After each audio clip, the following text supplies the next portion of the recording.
వస్తాం అంటే కలము దేనితో పోల్చబడింది అంటే లోకముతో పోల్చబడిన సందర్భం. కలము లోకముతో పోల్చబడింది అంటే ఈ లోకంలో ఉండేటువంటి అందరూ కూడా ఒకప్పుడు లోకంలో ఉండేటువంటి వ్యక్తులు. అంటే ఈ గడ్డిలో ఉండేటువంటి ఈ గింజలు ఏమైతే వేరు పరిచి ఇంటికి మనం పోగు కోసం పట్టుకొని వెళ్ళిపోయామో అలాగే లోకంలో ఉండేటువంటి మనల్ని దేవుడు వేరుపరిచి తన సన్నిధిలో నిలవబెట్టాడు. దేవుని మహిమ కలుగునగా. ఎందులో ఉండేవారు? మనము లోకంలో ఉండేవారు. అంటే జల్లెడతో జల్లించి జల్లించి జల్లించి అందులో ఉండేటువంటి గడ్డి చెత్తంతా కిందకి వెళ్ళిపోయిన తర్వాత ఆ గడ్డి గింజలన్నీ కూడా మనం బస్తాల్లో పోసి ఇంటికి తెచ్చుకుంటాం.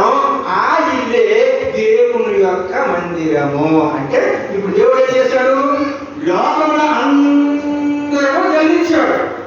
జల్లించి జల్లించి జల్లించి జల్లించి ఆయన చిత్త ప్రకారం ఎవరైతే ఆయన ఆలోచనలో ఉద్దేశంలో తలంపులో ఉన్నారో నశించిపోయినటువంటి దాన్ని ముందుగా వెతికి జల్లితో జల్లించి శుభ్రం చేసి భద్రపరిచి సరిచేసి తన రక్తంతో కడిగి తన ఇంట్లో కూర్చోబెట్టాడు. దేవుని మహిమ కలుగునగా. హల్లెలూయా. ఇదేంటండి?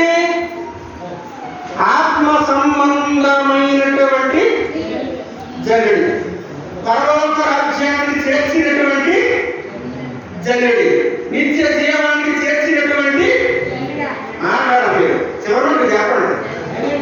లోకంలో నుండి వేరుపరచబడినటువంటి, పాపముల నుండి వేరుపరచబడినటువంటి, శాపముల నుండి వేరుపరచబడినటువంటి, చీకటిలో నుండి వేరుపరచబడినటువంటి, నరకముల నుండి విధించినటువంటి.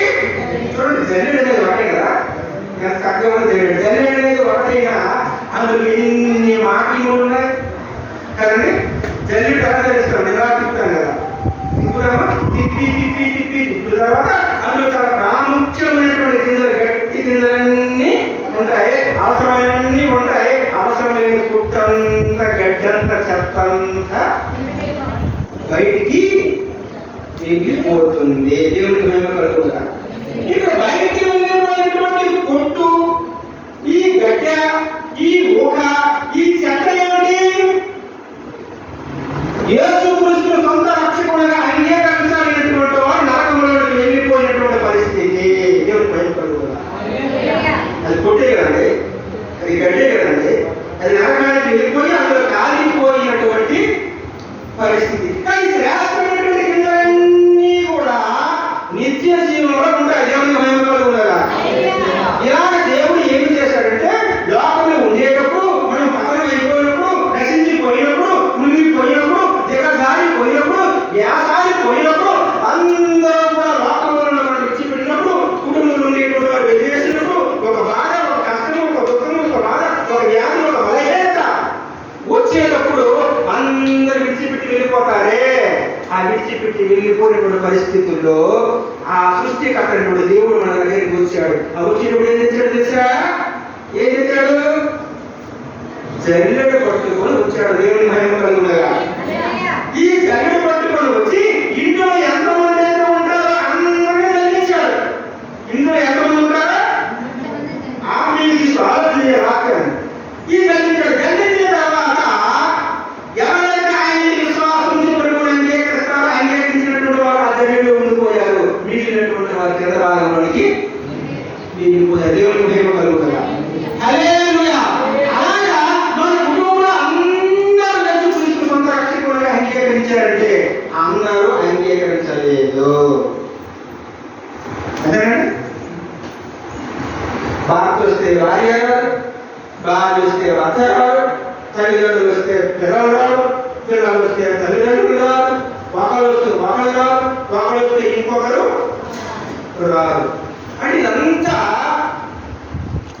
దేవుని యొక్క ప్రణాళిక, దేవుని యొక్క ఉద్దేశం. నశించిన దాన్ని వ్యక్తికి రక్షించడానికి దేవుని కుమారుడు లోకంలోకి వచ్చాడు. మరి మనం దేవుని సన్నిధిలో ఉన్నామంటే అర్థం ఏంటి? నశించిపోయినటువంటి స్థితిలో నశించిపోవడానికి సిద్ధముగా ఉన్నాము. దేవునికి మహిమ కలుగునగా. ఇది లోకములో జల్లెడ. జల్లెడ ఒకటే, కానీ ఇక్కడ రెండు విషయాలు ఆలోచన చేయాలి. దేవుని హస్తాలలో దేవుని చేతిలో ఉండేటువంటి జల్లెడ ఒకటే, కానీ రెండు విధాలుగా అదే జల్లెడు. వస్తువు ఒకటైనప్పటికీ రెండు మార్లు ఆయన ఉపయోగిస్తాడు. ఏంటి? ఒక మారు లోకంలో నుండి వేరుపరచబడిన దేవుని మందిరం నిర్వహించాడు. ఇది త్వరగా వాడాడు. రెండవసారి ప్రభువును అంగీకరించిన తర్వాత కూడా మనము దేవునిలో లేకపోతే అప్పుడు కూడా మరణ చెల్లిస్తాడు. లోకంలో ఉండేటువంటి అల్లంలో ఉండేటువంటి ధాన్యాన్ని ఇంటికి తెచ్చుకున్న తర్వాత అదేం చేసి తెచ్చుకున్నాము? జల్లించి శుభ్రం చేసి తెచ్చుకున్నాం. ఈ శుభ్రం చేసినటువంటి ధాన్యం మరలా మిల్లికి వెళ్ళిన తర్వాత మిల్లి దగ్గర నుంచి తర్వాత పట్టుకుంటున్నారు. అంటే ఎప్పుడు? రెండవ మారు మిల్లిలో ధాన్యం వేసేటప్పుడు ఆ పైన ఉండేటువంటి పొట్టు చేస్తుందంటే అర్థమేంటి? అది కూడా జల్లే. అవునా? అది కాక రెండవ మారు పొట్టును చేస్తుంది. అలాగే దేవుడు మందిరంలోకి వచ్చిన తర్వాత, ప్రభువుని అంగీకరించిన తర్వాత, సేవించిన తర్వాత, నమ్ముకున్న తర్వాత మరలా మన లోకంలోకి ఒక అడుగు వేసామంటే అప్పుడు దేవుడు ఖచ్చితంగా జల్లేస్తాడు. ఎలా జల్లేస్తాడు? ఒక బాధ, ఒక వ్యాధి, ఒక బలహీనతో, ఏ బలహీనతలో నుండి మనం వచ్చామో మరలా దేవుడు ఏదో ఒక బలహీనత కలుగు చేస్తాడు. ఎందుకు కలుగు చేస్తాడంటే మరలా మనం జల్లిలో నిలకడడానికి, ఆ జల్లిలో దేవుడు చెప్పినట్టు ఉండడానికి, ఆ పాత్రలో దేవుడి మీద భయభక్తులు కలిగి జీవించడానికి ఏదో ఒక ముళ్ళు అనేది చాలా చిన్నది పెడతాడు. పెట్టేటప్పుడు మనం ఖచ్చితంగా ఏమవుతామంటే సరైనటువంటి మార్గంలోకి వస్తాం. సాధారణంగా యేసుక్రీస్తు సొంత రక్షకుడిగా అంగీకరించిన తర్వాత అందరూ ప్రభువును భయభక్తులు కలిగి ఉంటారని చెప్పలేదు. కొన్ని పరిస్థితుల్లో, కొన్ని సందర్భాల్లో కొన్ని విషయాలు పడిపోతాం. ఖచ్చితంగా పడిపోయిన మాత్రం దేవుడు ఎట్టి పరిస్థితుల్లో కూడా మనం విడిచి పెట్టాడు. అర్థమవుతుందా? విడిచి పెట్టాడు. ఆయన మరలా తెలుస్తాడు. దేవుడు మీద కలుగును కాక. ఒకటి లోకంలో వేరుపరచబడినటువంటి జల్లుడు ఉపయోగిస్తాడు. అదే జల్లుడిని మరలా దేవునిలో ఉన్న తర్వాత ఏదైనా దేవుడికి వ్యతిరేకంగా మనం జీవిస్తే అదే జల్లుడు ఉపయోగిస్తాడు. దేవుని మహిమ కలుగునుగా. హల్లెలూయా.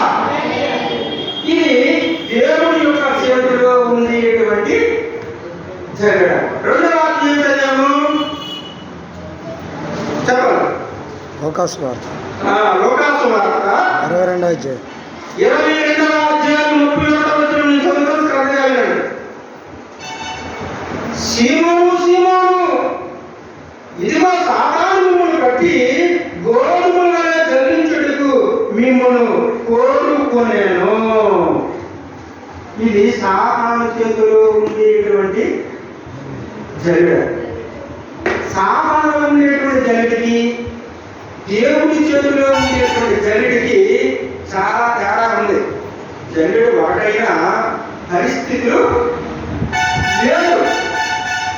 దేవుడు లోకంలో నుండి వేరుపరచబడి దేవుడి సన్నిధిలో మనం వేరు చేసి స్థిరపరిచి నిలబెట్టి కూర్చోబెడితే ఈ కూర్చోబెట్టినటువంటి వ్యక్తులందరినీ కూడా సాతానుడు ఏమి చేస్తాడు?